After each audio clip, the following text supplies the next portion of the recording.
victors over the Atlanta Hawks in the United Center on their first trip back from the Paris game against Detroit. I'm Marcus Couch. That's P Kid. Kid, you ready to rock this one down? Oh man, let's get into it. All right, let's get it started.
Will actually performed as billed, right? We got Yeah, full value for Patrick Williams today as a number 4 pick. gotta love it. And that's why we did so well in this game. So let's go to some stats here. We will scroll through, and as you can see, I mean, we other than some early third quarter hiccups there, this one was pretty much ours the whole way, right? Yeah, Nothing, nothing really scary throughout this entire game, and it was actually enjoyable as a Bulls fan to not have to have a heart attack to watch a game for once. So I was really happy with the performance. I'll tell you what, there are some really good guys on that Atlanta team that are going to be stars of the for future. That sure. that rookie they got what's his name, Griffin? AJ Griffin. Yeah, Yep, he's going to AJ be Griffin. great. 11 points, 3 rebounds, 2 assists, but he made some timely buckets. Yeah, I like him. Yeah, he's the guy that got that last second shot on us a couple Mm, games back, I believe, right? I like him a lot. I really do like him a lot. And hey, you know what? I know this is a Bulls live, but just always showing respect to our opponents. John Collins, DeJounte Murray. John Collins, I'm not quite sure exactly what's going on there. His name doesn't get brought up as much, but Right. still 11-9. DeJounte 20-7. We did a good job on Trey Young. I mean, he didn't go off, but 21 and 12 for them. I mean, they do have, like you said, they have talent over there. They have Oh, yeah. talent. I think they're being coached pretty well. It's just a matter of time and kind of waiting that out. We'll see. We'll see if they're aggressive at the trade deadline. There's some rumors for some players. I mean, John Collins has been rumored as a trade piece for the Bulls. We've heard that so many times. Um, I don't know if that's legit or not, but hey, I don't think he'd be we'll a good see. fit. I'm not betting the farm on him if P Will's going to play like this. If P Will plays like this, there's no need for John. Yeah, that's true. Hey, right now we are joined by the one, the only Stefan the Don. Yo, What's up, Steph? yo, Steph, what's happening? yo, what's going on? What's going on? Not much, man. Not What's your much. impressions of this game? Did you catch this Bulls game? Yeah, man. So, pretty much caught the whole game. Uh, Solid performance. I feel like on both ends from the Bulls. They pretty much beat them in every. I would say a hustle category. Yeah. You talk about uh, turnovers, rebound, assist. I talk about the 25 assists all the time. when they got the 25 assists, that means good things are happening. Especially after you come off of first quarter where you only score what was it? I think 17 points. So then you turn around. Pretty much all the major guys in double figures. P. Will 18 and 10. I tweeted once before. Once every 7 to 10 games, you might see something like this. So, I mean, yeah, for the most part, everybody showed up and did what they got to do, and just like PK was saying before I got on here, I mean, shout out to the Hawks. Trade didn't shoot as much. John Collins again. I don't know what the deal is. Got paid, said he wanted to get traded. I don't know what's going on with that. But I mean, but like DeJounte Murray said in his interview on All the Smoke, I think with the Atlanta team, it's just gonna take time for him and Trey to gel. But once they get it together, I mean, they definitely got something there. So, I mean, all in all, it was good. It was a good night. Let's see if they can keep this momentum. Absolutely. Hey, let's go. You know, the last shout out I want to give. Oh, go right to the call. You know, go ahead. I was going to just add in a Billy Donovan thing. You know, Billy Donovan has been coaching differently. Yeah, you think so? Oh, timely timeouts. He ain't being the waited out and see Billy. You know, he's making the right moves when we expect him to. He's not letting runs, you know, get out of hand. You know, at first we have a team come down, hit 3 in a row. We still wondering where the timeout is. I mean, I'm not even a professional ball player. I'm like, I know we're getting a timeout soon. Timeout don't come. But now he's getting a timeout in time. He's saving the lead. Say that again. You think he got his ass chewed out from management? Somebody did something. Somebody got some get right, and it worked out. Hey, man, we got 6 of these. Use them. Who we got on the calls? We're gonna go to our first caller. How you doing, caller? What's good? What's good, Marcus? Can you guys? I can't hear PK at all, Ringo. Well, they ain't said anything yet. Oh, they ain't. Okay, cool. Okay, you cool. Kid, you guys say something to help me out with this technical thing here. Shay, can you hear me, Doug? What's good, bro? Did they say something? Yeah, hold on. It's all right. This happens every time. I'm trying to fix this. No, this doesn't happen. It's all right, man. It's all right, man. Yeah, it's all right, man. Players mess up. Yeah, hold on. Good Lord. Rudy Gobert comes back for the first time. He has 15 rebounds. All right, anyway. You hear Kid now? I can hear. Okay, we got it. Talk to me. Hey man, this was a good win by everybody. AP Kid, man. Look, I know you hate Kobe White. You hate Kobe White with a passion, bro. But he's definitely proven that he's a mainstay on this team. Look, I know that he's not shooting the ball well, blah blah blah, and whatever. But he's really stepping it up defensively. I mean, and shout out to Patrick Williams tonight, man. I mean, not only did he give us a double-double and 18 points, but he definitely made it tough for John Collins tonight. And even though Ayo DeSumo didn't really play well, I gotta show him some love for how he did Trae Young to start. How he did Trae Young, even though Trae Young was the lead scorer, whatever. But you know, Trae Young had it rough all night, bro. Can't even lie on that one. I don't know, but Trae Young still plays his game, and man, that dude can pass like nobody. Jeez. Some of them passes were just amazing. I got to give you some credit. Kobe White has been playing better. He does look like a different player. I appreciate that. Still like 43% from the field. But, I mean, hey, we ain't going to go there. Hey, a win is a win sometimes. You got to. A win is a win. I'm just messing with Shay at this point. I like the fact that Kobe is playing well, but he'll be the first one to say, oh, yeah, you got to give him some props. 42% from the field. That's but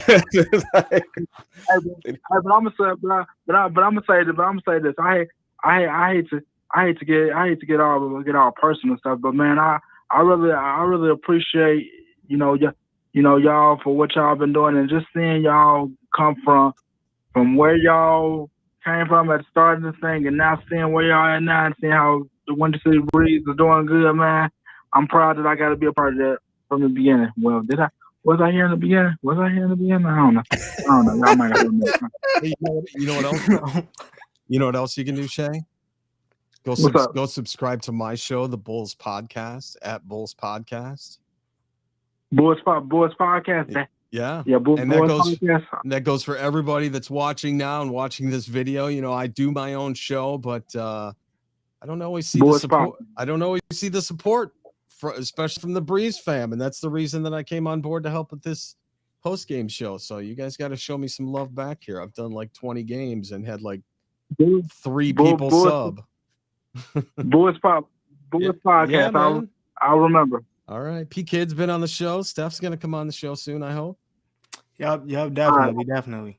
Him and Wise got some good content. I gotta get in there for that last Heat game. I gotta get in there. All right, cool. Thanks, Shay. We appreciate your call, man.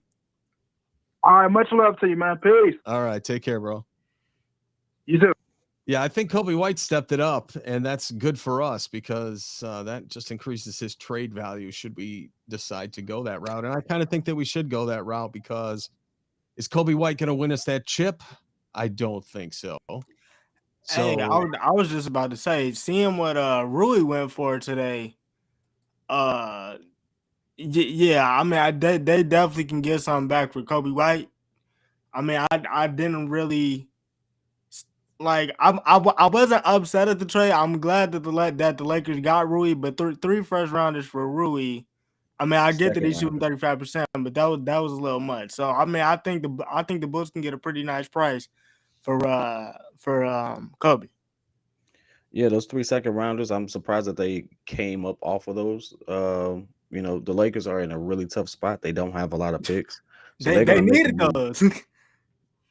I mean, hey, it's sad, man. They have no first round picks to 2027. It's like the Lakers, 2026, 2027.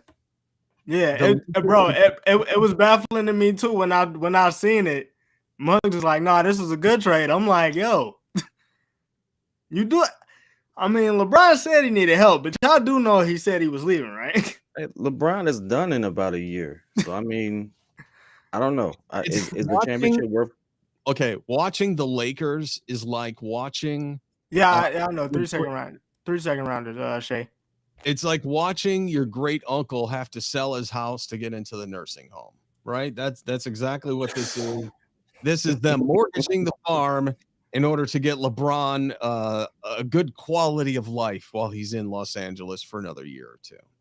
That's what this is. Yeah, it's a sad situation. I know, yeah. But the funny thing is, somehow, some way, through some creative accounting, they're gonna get some picks back. We know they always do. So no one's gonna cry for them. I mean, it's the Lakers, for God's sake. Like, we're not gonna cry for them. But that's a spot on thing, man. Like you really just hit the nail on the head with that one. Who else do we got? Oh, by the way, plug your show more, my man. Plug your show. Talk. Let us know what content you got coming up. They want to know. It's at Bulls Podcast. I took a little bit of break over Christmas. Wise Black is my co-host on there. He's a hardworking guy that works early mornings, driving a truck. So the dude's putting it in for his family. So a lot of times he can't even watch games. So we've been a little sporadic. But I'm going to tell you what kind of content I've done on that show in the last 4 years. You want to hear the very first podcast Artis Gilmore, Hall of Famer, Chicago Bull Artis Gilmore ever did? That was with me on the Bulls Podcast, and you can go listen to that interview. You want to hear the first podcast that Tommy Edwards, the Bulls announcer for 20 plus years, did 2 days after he retired? That was the Bulls Podcast with me. We've had Ryan Arcidiacono on the show. We had Daniel Gafford do a cameo on the show. So there's been a lot there. And it was an audio show for the first couple years. We took a break during COVID. And then Wise called me this summer and said, hey, let's get it back up again. And so we've been doing video, which has kind of been a little bit of a challenge for me, as you see by my Skype calls and all that through this show. But we're trying to get it back and trying to roll it on YouTube. I've got a audio audience of about 8,000 listeners that subscribe to the podcast in audio form, but I can't even crack 600 in terms of YouTube subs. So it's a slow grind, but it builds. I mean, we were at under 1,000 for a year, so it builds. Yeah. It builds. It just takes some time. Good content. You all go over there, sub. And Marcus Do just that. plugged Hit it that on. sub button. You guys, what the show is, it's a lot different than what you see here or what Pat does. I do it more of like a show with like segments and things like that, and it's been a blast, and I hope to continue it. But if I don't get support by the end of the year, if I can't break 1,000 subs by the end of the year, man, I'm done. I'm out. So I understand it. warning. I understand my it. We hope warning. we can help you get there. All right, let's take another caller. I think this is Jamal on the line here. What's good with you, my guy? Yeah, what's good, gentlemen? How y'all feeling tonight? How's doing how's all the right. abusive relationship treating you today in terms of being a Bulls fan? You know, today has been pretty good. You know, we Yeah. talked and everything. It was a bit bumpy. It was a bit bumpy. You know, there was some moments and stuff like that. Yeah. But they showed that they do love us. Okay. So they were pretty good. We'll see what they do. You know what? And the thing is I'm gonna be at the game tomorrow. I live in Indianapolis, so my dad is coming down here. And we're going to go to the game tomorrow. So Yes. that's the one that's going. That's the it factor.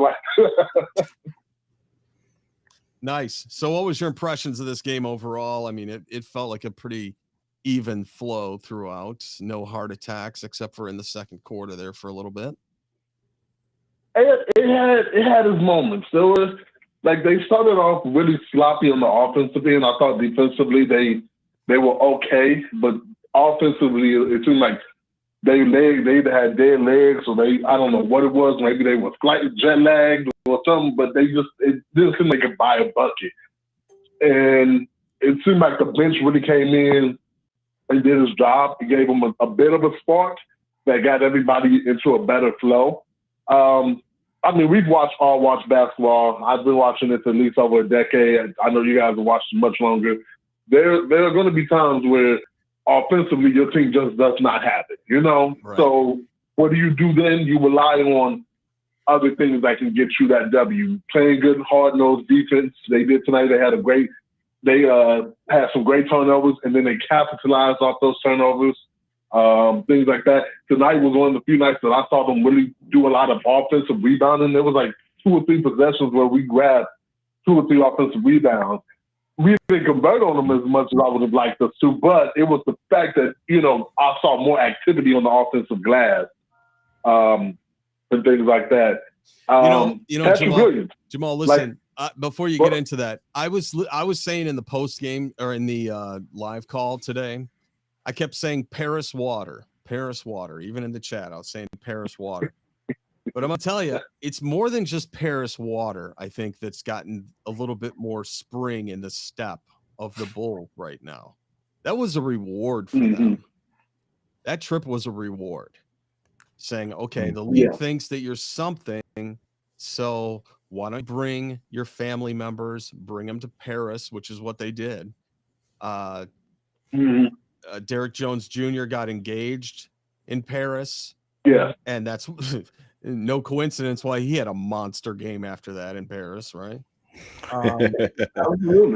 And so go ahead. Well, I just want to wrap it up and say it's those kinds of small rewards sometimes that can change the inner attitude of a player, right? The first time you go, like if you're in high school, the first time you go to like a really cool like tournament in the winter or something like that, you know, you take a long bus trip and it's somewhere amazing that you've never been or something like that. That's the kind of the equivalent to them probably, and they haven't really, other than going city to city, playing and applying in their trade, they haven't really experienced anything out of the box like playing in a completely different continent, you know, something like Paris. Yeah.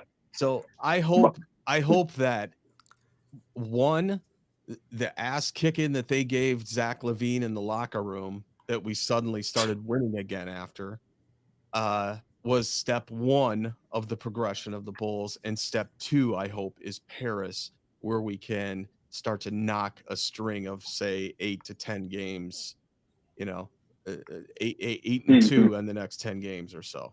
What do you think about that? Yeah. I think that, like you said, that was a very good team building thing to be able to just go there for 3 days, then played and beat back, and then I think they stayed over there for an extra day, 2 or 3 days. Like, that gives you a lot of time to bond with your teammates and things like that and just chill. Y'all get to talk. That's where you get to talking. DeMar said it himself. He's like, not being in the lineup for 3 or 4 games, he started noticing a little bit better, like, okay, now I see where I can kind of fit in a little bit better with this team when they're going on drops and scoring. That's the time to get DeMar the ball. Like, when, okay, the ball movement ain't working, we ain't knocking down our open threes or whatever. All right, we're going on the drop. Let's give it to DeMar, give him a little bit of, rhythm and everything, because he's consistently a knockdown mid-range shooter, and try to rework it back into that. You don't always have to just give it to him and let him go ISO. The same way, you don't always have to freeze him out and then try to think that you can win it that way. You have to find that sweet balance. But I think that hopefully, like you said, this can be, and I hate to say this, because it's not that I hate to, but it's something that I've said so many times this season, but hopefully it can be the turning point. It's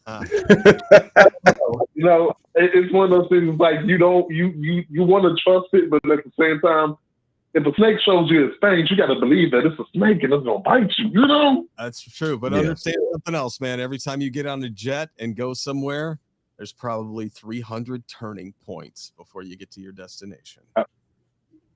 Very true. Also, can I just shout out there? Oh my God, did they have some beautiful black women over there? Lord Jesus, where are we at?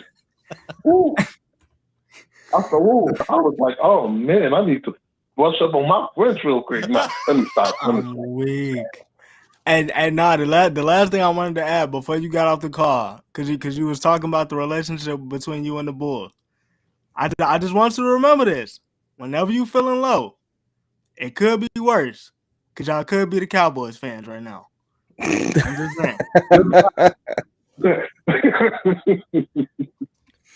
You know what? What? As much as I will always be a Chicago fan, I go through it. Bears, Bulls, Blackhawks. I don't even watch hockey, but if you tell me the Blackhawks in the playoffs, let's go Blackhawks, Cubs, White Sox, Sky, whatever. But I'd rather be a Chicago fan than a Cowboys fan any day of the week. I don't watch football. I hate the Cowboys. I hate the Lakers. So yeah, no, those are just a couple of things. I hate the Lakers, and I live in Southern California, and I hate the Lakers. But I'll tell you what, I wear my Bulls gear everywhere. If I am wearing a Bulls hat everywhere I go, and almost every time I go to the store, somebody says something. I've even had a Boston Celtics fan was cool to me because he's like, the Bulls are the only team we have a hard time with. They know. Yeah. So if you're a Bulls fan in Southern California and you see me, say something, because I usually let those guys get in front of me at the checkout. So I'm confused. What is the Cowboy hate about? Like, I never got that part. Like, no, okay. So bro, I'm just lost. I don't understand it. Just real quick, I'm gonna explain it. So essentially, what it is, it's like that they come in every year with this stacked roster that looks really, really good on paper, and every year, every time you come across one of them, we gonna take it this year. This is basically our year. You see who we got a receiver, you see who we got a quarterback, you see what we got on the defense, and it's like every single year you wait and they're gonna let you down in some way, shape, or form. It don't gotta be Dak, it don't gotta be Zeke. It could be CeeDee Lamb in some way, shape, or form. They're going to consistently let you down, and they're the only NFL team that will legitimately say, "Yo, this year we go into the bowl, we America's team, and we got it." But shouldn't every team say that? That's what I'm saying. Like, I don't get the hate because it's like, hey, listen, have you heard Bears fans?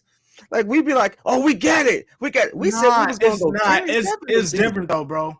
It's different, we said we was going to go 10-7 this season. I'm moving on. I don't know.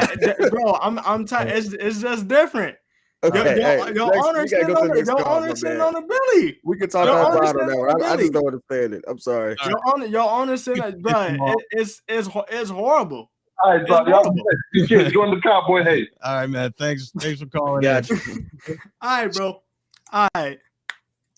All right, we're gonna keep it with Bulls here. Let's get to some more callers here. Get off the rails. Jeez, man. I mean, it's like, come on. All I right, don't understand. next caller. I had a P-Dog. legitimate question. This is, hey. I gave you a legit Hold answer. on, I hope that clears it up for you, bro. I really do. I We'll really do. talk about it. We got somebody on the line. What's going on? Dude, what's up? What's up, bro? What's going on, Marcus? P Kid, Ringo, what's up, man? It's What's up, Marvin. man? Hey, What's Marvin. How going y'all on, Marv? guys, laughing guys? What's going on? Hey, you know what, guys? I'm kind of tripping out on this season here, man. You know, the Bulls only been one game over 500 one time this year. They've been 2 games under twice. Every time we get to 2 games under, we lose 3 straight. Will we lose 3 straight again, guys? We 2 games under right now. What you think? I don't think we'll lose 3 straight. I think we're playing with some continuity right now. We're getting some ball movement where we didn't. We're getting some smart coaching where we didn't earlier in the year. I think that they're picking it up. Do I think that we're going to win a championship with this team this year? No way. Do I think that we could probably make a strong run in the first round of the playoffs? Possibly, depending on who comes back and the health of our team. In terms of the next 3 games, I think we got a good shot at least the next 3 games to lock those 3 up. Yeah, I got a question for you then, Marcus. Mm-hmm. Now, we didn't beat Boston before. We didn't beat Boston twice. We beat Milwaukee twice. We beat Miami twice. Those are the teams that are at the top of the East. Why can't we win a championship? Why can't we come out of the East? I think playoff Giannis is a different animal, for one. So the first time Giannis didn't play when we played Milwaukee, the second time, I mean, yeah, Middleton wasn't there. They were depleted. Yeah, it was a depleted game. I'm not saying that. Well, I guess I am saying that. I just don't think I don't think that we have a strong enough bench, and I don't know of any championship team that has won it in the last 10 years that didn't have a bona fide 3-point shooter, and we don't have that. I can understand that, but question then: are the Bulls looking as one of the stronger teams in the East right now? Are they one of the most up and coming teams in the East right now? Quiet as it's kept. If you look at their numbers, they are. I'm not saying this team is ready, but I think continuity is kicking in. I think them playing together. Remember, guys, they hadn't been together for very long. I think DeMar taking less shots and them taking turns. I mean, just sharing the ball more. Vooch just dominate. As much as everybody say trade deadline and get rid of Vooch, he's a walking double-double. Every night he gets a double-double. I'm not saying we need to keep him, but I don't think he's the one we need to get rid of. I think we need to put another piece around him and build from that. Now, I'm not excluding Kobe White because I know Kobe's been playing well, but to make a move at the trade deadline, we're going to have to give up something. I think this team is gelling pretty well, and I'm almost to the sentiment now that they might not do anything at the trade deadline. If they keep playing like this, why would you? But I just wanted to comment on the game tonight. I didn't want to hang on too long. I know you got callers, but I think this game against Atlanta is going to show the Bulls that they can play with anybody. Atlanta's been playing well the last week for the last 10 games, and the Bulls handled them pretty well. It wasn't too many times in this game, I don't know about you guys, that I felt that the Bulls were in trouble. They actually controlled this game. Usually in games like this, we can see it slipping away, but the Bulls held their composure tonight. So hopefully we can keep this going, guys. And, remember, this ain't nothing but the All-Star break coming up. The Bulls looking good, guys. What you guys think? You don't think so? I think the Bulls are doing good. I mean, we're taking advantage of some teams that are, going through some things right now. I think the interesting thing about the Hawks is they have some people in trade talks that impacts players. I don't care what anyone says. We got the Pacers tomorrow. They got a couple people who are in trade talks. That impacts players. In fact, that team has lost 7 in a row at this point. So if you don't think that's not, weighing on some people's minds, it does. But I think once we actually get past this deadline, that's when my fear comes in, because now it's like, hey, whoever's there is going to be there. And now what does the rest of the season look like? And we have some of the same teams that you said we beat. Now they're going to be preparing their short lineups and stuff like that. And so now those are going to be games that we need because we're still under 500, so to directly, hit everything that you said. Are we up and coming? True. Are we best? Are we one of the most next up teams in the East? No, I don't think so. Can we No. sit there and continually say, hey, they ain't been together that long? Can't keep using that excuse. Cavaliers ain't had Donovan Mitchell a day before this season, and they are already fifth in the they're fifth in the East. Yeah. The Nets ain't had too much of nothing in continuity wise, but now look at how they clicked. There's just a lot of teams ahead of us. Are we? And then to say, can we make it the championship? No. It's a one thing to say I beat you in the season series. It's another thing to say I beat you 4 times in a 2-week span. Are we going to beat the Celtics 4 times in a 2-week span? No. Are we going to beat the Sixers in a 2-week span? No. We just don't have the roster. You know what, though? We don't have the answers. And that's what, cool. though, Hold on, Ty. Hold on. Let me say this, PT. Now, I can understand everything you're saying, and I agree with you to an extent. But last year we played these teams, we had no chance. You didn't even dream about it. And going into the playoffs, we didn't even have a chance against Milwaukee. We go in the playoff series as we playing right now against top teams. You got a thought in your head, we might win this thing. Also, last year the shock of not having Lonzo Ball blew this team out of the water. We're learning how to play without him now, man. Now listen, I'm not saying we're championship ready, but I'm a Bulls fan. I don't believe no team is as good as ours. I think we can beat anybody as well as they think they can beat us. And if you don't believe it yet, if it happens, I'll call back and we'll talk again. But you're talking about the Bulls are playing well. Bulls are playing well right now, and hope they keep it up. Hey man, y'all have a good night. Hey, thanks for Peace out. calling it. Take care, Yeah, man. appreciate you. Thank you. I like Marv. Marv be cooking. Yeah, definitely. All right, let's take some more calls here. All right, caller, how you doing tonight? I'm doing good. What'd you see in this game versus Hello? Atlanta? What do you think? I didn't see it, but I've been hearing it because I don't have it. I live in Green Bay. Okay. And what I'm seeing with this team is they're doing a 360. They're getting everything off their chest, like you said, yelling at Zach, getting that, that locker room uproar. Then they go to Paris, and now, see me, I'm not too worried about this team. I think they could probably get out of the first round if they do go to playoffs and maybe get knocked out in the second round. Because if they're playing with like this, and if they play like this in the playoffs, anything can happen in the playoffs. It's a all new ball game.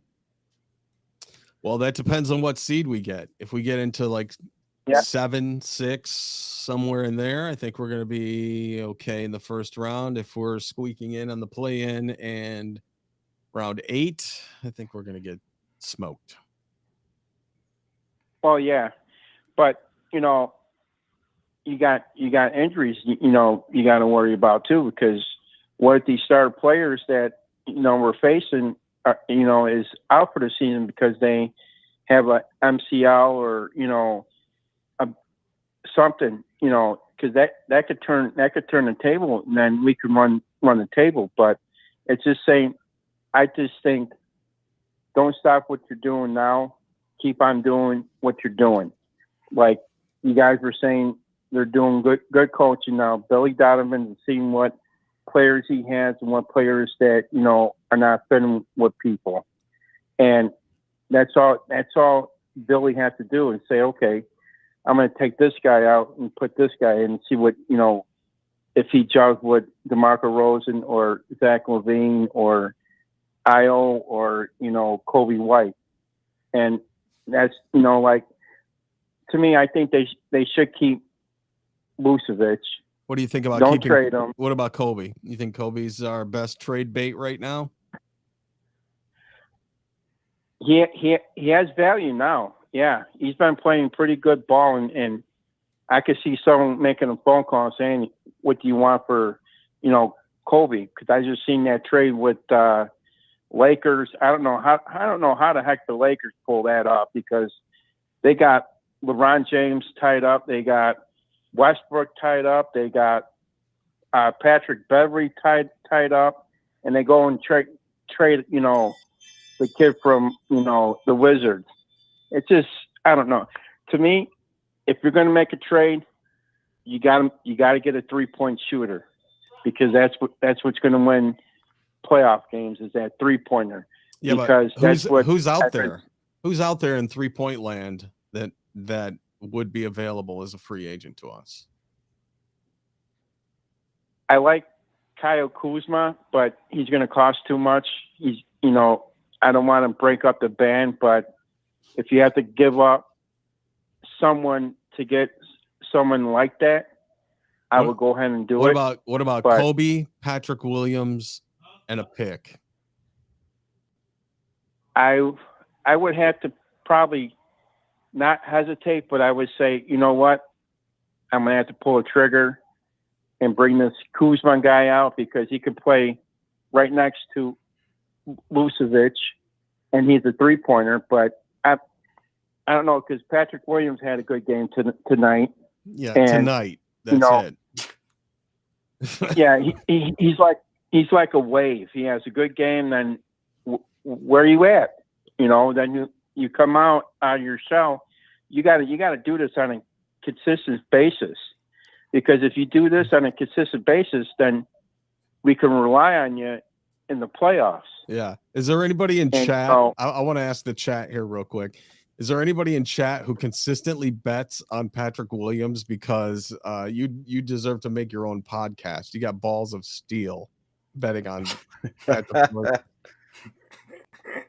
I mean, payoffs on that must be phenomenal.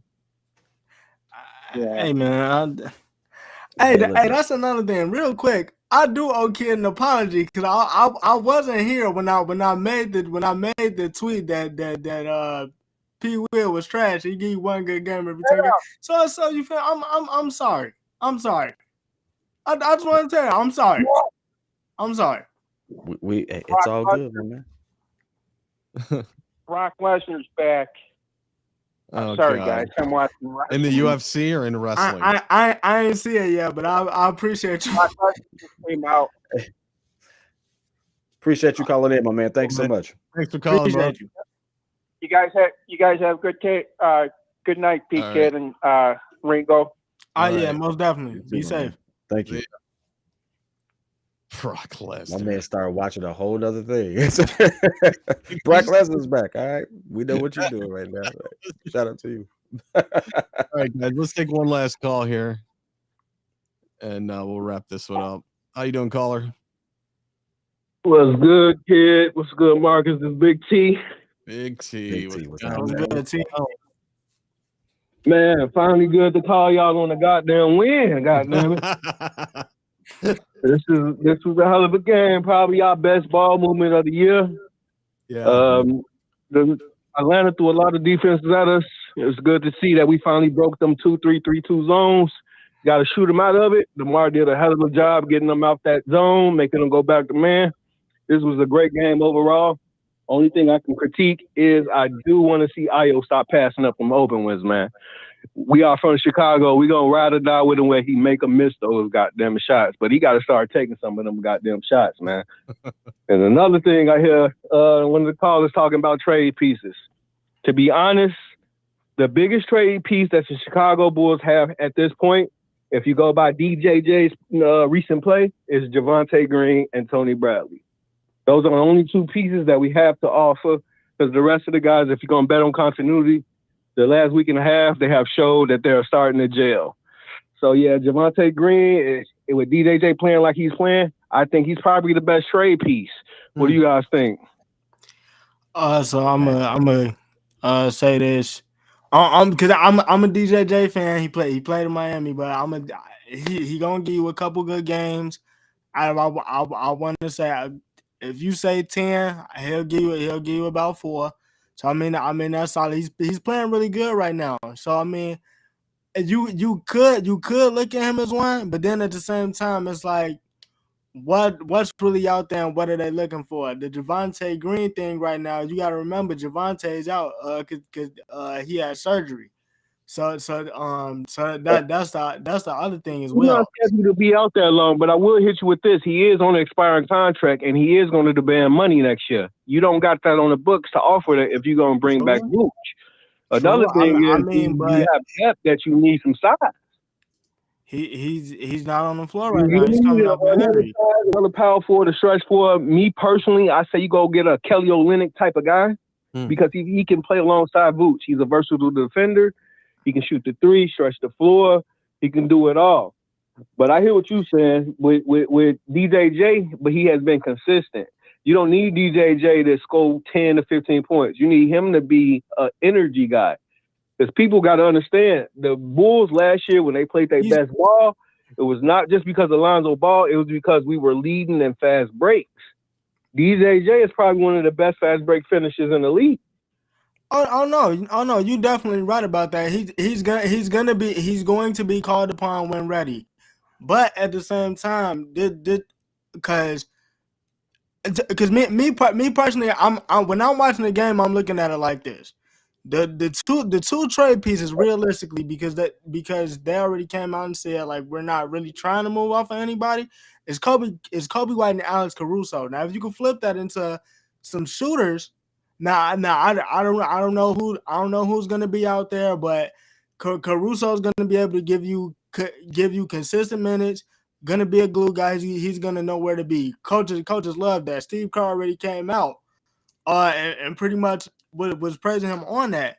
If you and like I was saying earlier about the Rui thing to the Lakers just gave up three second round picks to get Rui. Rui's averaging 13 points on 35% shooting. So if you see what Kobe's doing right now and you fail to capitalize on that would actually be a mistake. I'll actually flip it on you. You got to think. I hear what you're saying, but you got to think about this. Every team is down to their 8 and 9 man rotation. This is why you don't see Drummond getting so much tick because he's that 9th man. He's going to get sometimes. This is the second half of the season. The reason why you got to take Caruso off the table is a versatile defender in this league is probably the most coveted position in all of basketball. If you can guard multiple positions, you're not getting rid of him. Arturis already took Caruso off the table. We do not have any three-point shooters, so it would be dumb of them to even trade by not even percentage. Kobe White is our best three-point. Him and Zach LaVine are our best three-point shooters if you go off shot speed and distance. So both of them could not be in the trade package.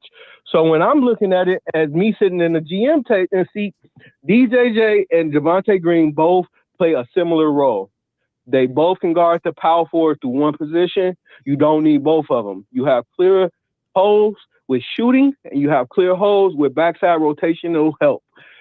My reason why I'm saying is a Kelly Olynyk, who's on a veteran minimum right now, who you can get off the books because I believe he's a free agent after this next year, to even either try to re-sign him or go get somebody else that's young, because you need some shooting.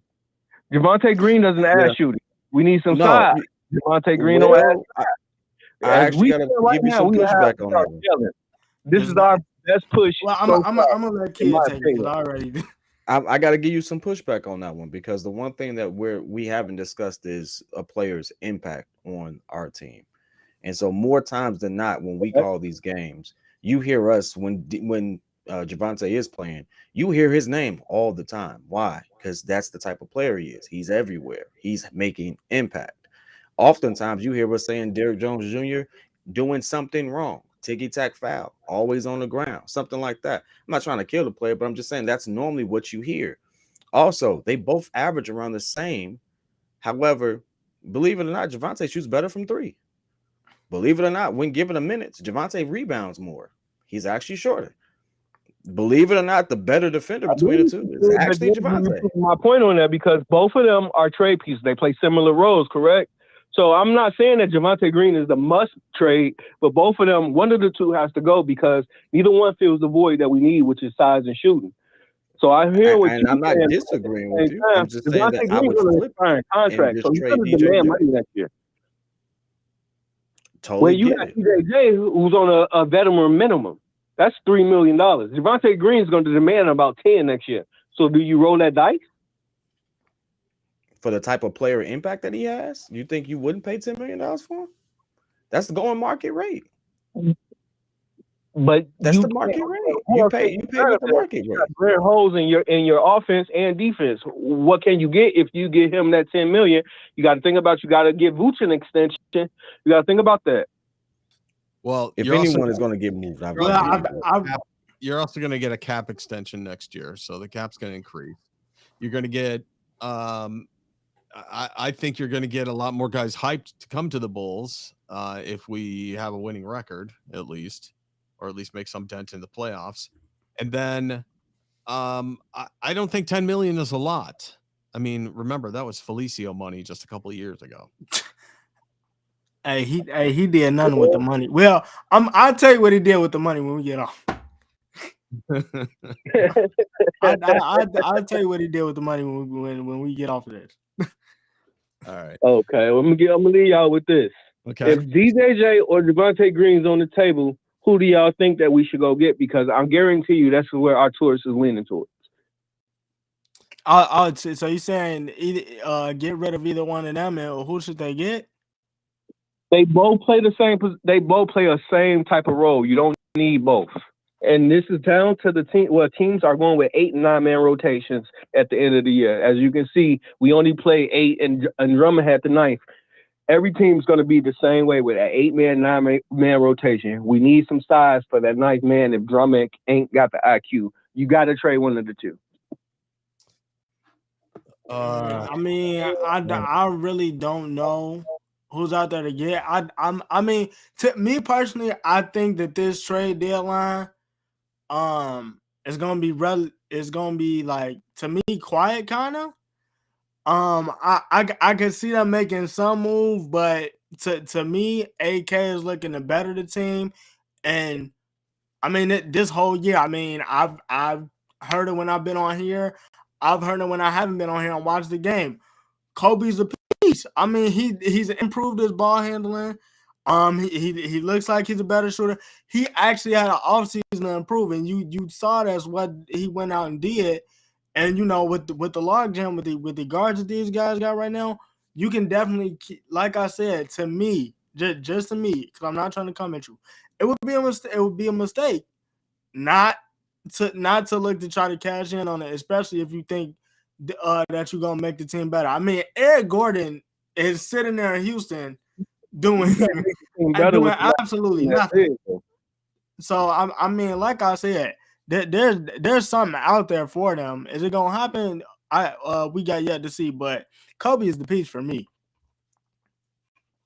All right, I appreciate y'all, guys, man. Y'all have a good night, man. All right. Yeah, you too, man. Be safe out there. Thanks for calling in. All right. I think we might have kid come back. He had a little camera issue. So, Steph, I think this game was a nice, refreshing win back at the homestead, coming off of that Paris trip.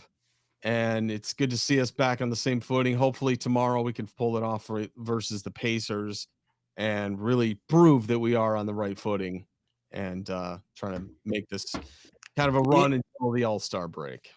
Yeah, I mean, you got to strike while the iron's hot. They're on a 7-game losing streak. You got to play the teams that's in front of you. So, I mean, hopefully they keep it going. Absolutely. All right. On that note, we are going to wrap it up. So for P Kid, who couldn't make the ending here, and Stefan the Don, I am Marcus Couch. Until next game, take care, everybody. Go Bulls.